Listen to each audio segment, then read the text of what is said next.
ಸಮೃದ್ಧಿ ಗೊಬ್ಬರ ಕೊಟ್ಟಿದ್ವಲ್ಲ ನಿಮ್ಗೆ, ಹಾ. ಯಾವ ತರ ನಿಮ್ಗೆ ಏನೇನ್ ಅವಾಯ್ಡ್ ಆಗಿದೆ ನಮ್ ಸಮೃದ್ಧಿ ಗೊಬ್ಬರ ಕೊಟ್ಮೇಲೆ, ಯಾವ ತರ ಕಾಣಿಸ್ತಾ ಇದೆ ನಿಮ್ ಅಡಿಕೆ ತೋಟ, ನಿಮ್ಮ ಅನುಭವದ ಮೇಲೆ ಒಂದ್ ಸ್ವಲ್ಪ ಹೇಳ್ತೀರಾ ಸರ್? ಮೇಡಮ್ ಈ ಒಡಕ್ ಬರೋದು ಅಡಿಕೆ ಹಾ ಸರ್. ಸುಳಿ ಬಿದ್ದು ಹೋಗೋದು, ಹಾ ಸರ್. ಒಂಥರ ಪಾಚೆ ಕಟ್ತಂಗ್ ಕಟ್ಟಿ ಹಾ ಉದುರೋದು, ಹಾ ಸರ್. ಆ ತರ ಎಲ್ಲ ಆಗಿತ್ತು. ಸಮೃದ್ಧಿ ಗೊಬ್ಬರ ಹಾಕಿರೋದ್ರಿಂದ ಹಾ ಸರ್. ಆ ತರ ಏನ್ ಬರ್ತಾ ಇಲ್ಲ. ಹಾ ಸರ್. ಗಿಡನು ಚೆನ್ನಾಗ್ ಬರ್ತಾ ಐತೆ. ಹಾ ಹಾ ಹಾ. ಗಿಡ ಚೆನ್ನಾಗ್ ಬರೋದ್ರಿಂದ ಹಾ ಸರ್. ಹಳ್ಳು ಚೆನ್ನಾಗ್ ಕಚ್ಚತೈತಿ. ಹಾ ಹಾ ಹಾ. ಹಾ, ಅರಳುದ್ರದೆಲ್ಲ ಚೆನ್ನಾಗ್ ಕಟ್ಟಿದೆ. ಚೆನ್ನಾಗ್ ಕಟ್ಟಿದೆ. ಹಾ ಸರ್.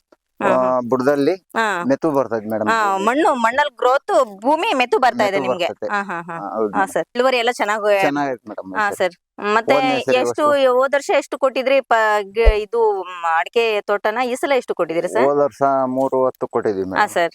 ಈ ಸರಿ 390. ಅಂದ್ರೆ ಇಳುವರಿ ಎಲ್ಲ ಚೆನ್ನಾಗ್ ಬಂದಿದೆ. ಎಲ್ಲಾ ತರ ರೋಗಗಳೆಲ್ಲ ಅವಾಯ್ಡ್ ಆಗಿ ನಿಮ್ಗೆ ಚೆನ್ನಾಗ್ ಬಂದಿದೆ ಒಟ್ಟಲ್ಲಿ. ಚೆನ್ನಾಗಿದೆ ಹಾ ಮೇಡಮ್. ಹಾ ಹಾ. ಸುಳಿ ಬೀಳೋದು ಹಾ ಸರ್. ಇದೆಲ್ಲ ಒಂಥರ ಒಡಕ್ ಬರೋದು.